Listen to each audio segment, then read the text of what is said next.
तीनों सास बहू में काफी प्यार था। साथ ही साथ दिशा और रेखा की ननद बिपाशा भी अपनी दोनों भाभियों से बहुत प्यार करती थी। माँ जी, आज सुबह से सर में बहुत दर्द हो रहा है, समझ में नहीं आ रहा क्या करूं। भाभी, अगर आपके सर में दर्द था तो आपने हमें बताया क्यों नहीं? घर का काम हम कर लेते। माँ, मैं और छोटी भाभी है ना घर में अभी। बहू, पता नहीं तो कब सुधरेगी। चल इधर आ, मैं तेरा सर दबा दूं। अकेले सारा दर्द झेलती है, कभी कुछ कहती नहीं है हमसे। ऐसे ही एक दिन जब सपना अपनी दोनों बहू के साथ मार्केट के लिए घर से बाहर निकलती है। सपना बहन, तुम्हारे तो भाग्य खुल गए, इतनी समझदार और अच्छी बहुएं पाकर। आंटी जी, भाग्य माँ जी की नहीं, हमारे खुले हैं ऐसी सास पाकर। माँ जी जितना प्यार हमसे करती है ना, उतना प्यार तो एक माँ भी अपनी बेटी से नहीं करती। अपने ससुराल में आने के बाद हमें कभी एहसास नहीं हुआ कि हम ससुराल में हैं। ये बात तो बिल्कुल सही कही भाभी आपने। जब से आप दोनों आई हो, माँ का प्यार मेरे लिए कम हो गया है और इसलिए ना मुझे आप दोनों से जलन होती है। पर क्या करूं, आप दोनों इतने प्यारे हो कि मेरी जलन अपने आप खत्म भी हो जाती है। सच में सपना बहन, तुम्हारे घर में तो आपस में एक दूसरे से बहुत प्यार है। शायद यही वजह है कि आज तक तुम्हारे घर में कभी लड़ाई नहीं हुई। एक मेरे घर को देख लो, रोज की कहानी बन चुकी है मेरी बहू। अगर उसने मुझे अब भी तुम्हारे साथ बात करते हुए देख लिया ना, तो इसके लिए भी मेरे सर पर चढ़कर तांडव करेगी कि मैं किसी से मोहल्ले में बातें क्यों कर रही हूँ। अब बताओ बहन, मोहल्ले में है तो बातचीत तो होगी ही ना। अब इसमें मैं क्या कह सकती हूँ बहन, ये तो तुम्हारे घर का आपसी मामला है। अगर इसे तुम घर के अंदर ही सुलझा लो तो ज्यादा बेहतर रहेगा। जाती है, समय यूं ही बीतता है। यानी कि बिपाशा की बुआ निर्मला अचानक से आ जाती है। अरे सपना भाभी, मेरी प्यारी भतीजी, कहाँ हो तुम सब? मेरा स्वागत नहीं करोगी क्या? माँ, ये तो बुआ जी की आवाज है। क्या बुआ जी फिर से बिना कुछ बताए हमारे घर आ गई? अरे बिपाशा बेटा, ऐसा नहीं बोलते, वो तुम्हारी बुआ है और दिल की बहुत साफ है। दिशा बहू, रेखा बहू, तुम्हारी बुआ सास निर्मला आई है। देखो, वो थोड़ी जुबान की कड़वी है पर हमेशा सच बोलती है और लोगों के मुंह पर बोलती है।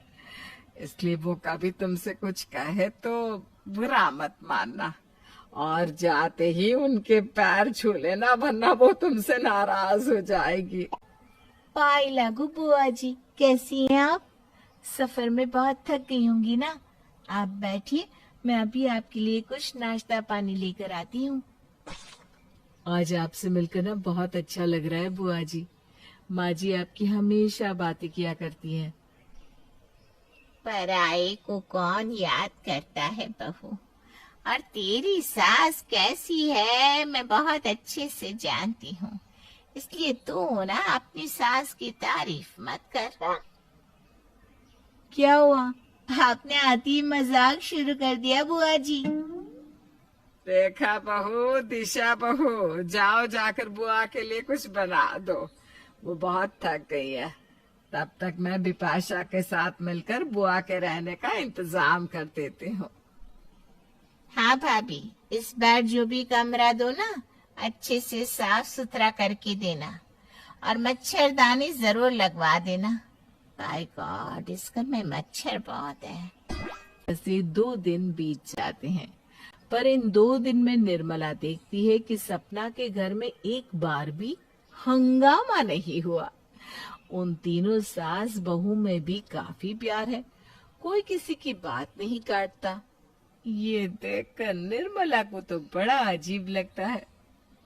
मुझे यहाँ आए 2 दिन हो गए और 2 दिन में सपना के घर में एक बार भी हंगामा नहीं हुआ, जबकि सपना भाभी की 2 बहू और बेटी भी साथ में रहते हैं। आखिर कोई बहू अपनी ननद को घर में कैसे बर्दाश्त कर सकती है? निर्मला, अब तुझे ही कुछ करना पड़ेगा। इतनी शांति घर में अच्छी नहीं लग रही।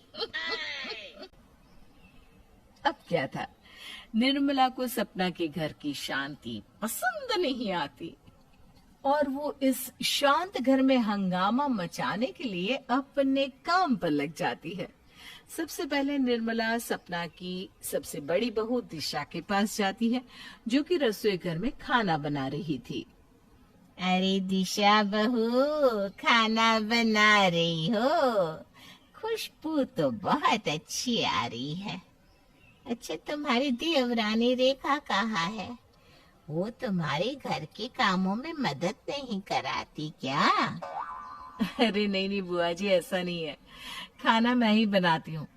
घर में सभी लोगों को मेरे ही हाथों का खाना पसंद है, इसलिए बाकी के काम रेखा कर लेती है।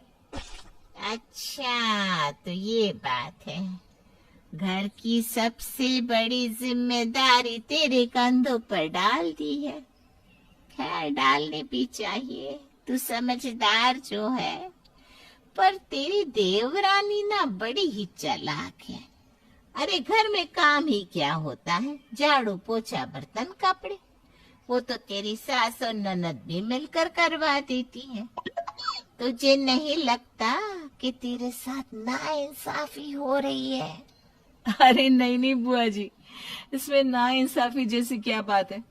मुझे भी खाना बनाना पसंद है, इसलिए मैं दिल से ये काम करती हूँ। लगता है यहाँ मेरी दाल गलने वाली नहीं। शुरुआत कहीं और से करनी पड़ेगी। जिसके बाद निर्मला रेखा के पास जाती है, जहाँ रेखा पूरे घर के कपड़े अकेले धो रही थी। उसे इतने सारे कपड़े धोता देख निर्मला उसके काम में मदद करवाने लगती है और कहती है, हे भगवान, कितने सारे कपड़े हैं। लगता है इस घर में लोग एक दिन में 4-4 बार कपड़े बदलते हैं। बुआ जी, मुझे तो आदत है इतने कपड़े धोने की, बल्कि आज तो और दिन से कम कपड़े हैं। क्या इसे कम कपड़े कहती हो? अरे बहू, इसके बाद तुझे झाड़ू पोछा भी करना है। आराम तो तेरी जिठानी के है। मैं जब से इस घर में आई हूँ तुझे ही काम करते देखती हूँ। वो तो सिर्फ खाना ही बनाती है। और जब मैंने उससे कहा कि तू रेखा बहू के कामों में मदद क्यों नहीं करवाती, तो कहती है उसे खाना बनाना नहीं आता, इसलिए मैं खाना बनाती हूँ। और कपड़े बहुत होते हैं। जब मैं खाना बनाती हूँ तो मैं कपड़े धोने में उसकी मदद क्यों करूँ? नहीं बुआ जी, आपको सुनने में कुछ गलतफहमी हुई होगी। दीदी ऐसा कभी नहीं कह सकती, क्योंकि मैं दीदी के जितना अच्छा खाना नहीं बना पाती, इसीलिए वो खाना बनाती है। अच्छा, तो ये बात है। तभी दिशा कह रही थी कि घर की सबसे बड़ी जिम्मेदारी खाने की उसके कंधों पर डाल दी है, और उसे ये लगता है कि तू जानबूझकर गंदा खाना बनाती है ताकि तुझे गर्मी में खाना ना बनाना पड़े। और तो और पता है, दिशा बहू कह रही थी कि घर में काम ही कितने होते हैं, 4 काम है और तुम 3 जने, जबकि सारा काम तो अकेली बेचारी दिशा बहू पर है।